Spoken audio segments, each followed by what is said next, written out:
Okay, Matt, back here at Jackson Wild Film Festival in Wyoming. I'm with a friend of mine. I've met him before at previous festivals, Liam Strong. And that's what's great about these festivals, because you meet like-minded people that give a shit about the world and the environment. I try to. Yeah. I'm a little upset right now, actually, because I've been hearing that they're pushing this, building the bales, and the cull seems imminent and stuff. And so I've got the warpath going, and I'm reaching out to any experts here, or anyone that can actually create credible proof that we're right. So earlier, he worked with our young friend that we spoke to earlier. What was her name? Ariana, and their film H5N1, Conservation in Crisis. It's their film. And many others involved as well, but yeah, many others, he told me. In any event, she told us, in her own words, that, there's new solutions. You don't have to kill everything like the old days. yeah, I mean, culling is one method of control. However, it's not necessarily the best method. It's really dependent on the situation, and especially if it's an animal that you have the ability to contain or to control. If you can test that, and if you can prevent transmission, basically mechanically, then that can also be a fantastic solution. The times that H5N1 is horrendous is when it comes to seabird populations or migratory birds where you can't control them. But if it's a controllable population, it's a very different story.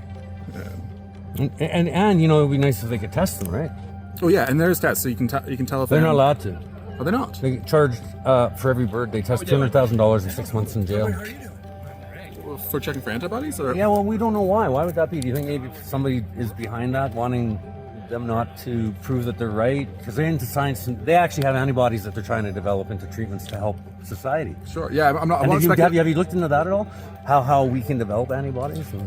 So I do not come from a biology background. However, obviously worked very closely with biologists on our film, and the antibodies are an excellent sign that birds have survived bird-free, because a lot of people thought it wasn't survivable full stop, but we now know it is. So much in the same way you can develop antibodies in humans into a viable treatment, there's hope that you can do that as well in different bird species. Thank you. That's all it takes. It's that simple. We've got a new moniker now, which is ostriches are not poultry. They're classified as poultry in Canada. Are they? That's why the food. That's why big for poultry. Yeah, a bit big, and they have personalities, and they're a complete different kind of animal. You're into this whole wildlife world, and all these people here. There's species.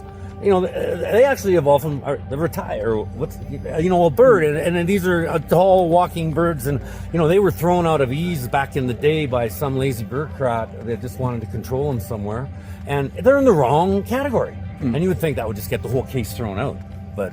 That'd be too easy. Too easy, eh? Anyway, there you go, another expert in my eyes, and just trying to bring it to you from Wyoming, the Wildlife Film Festival.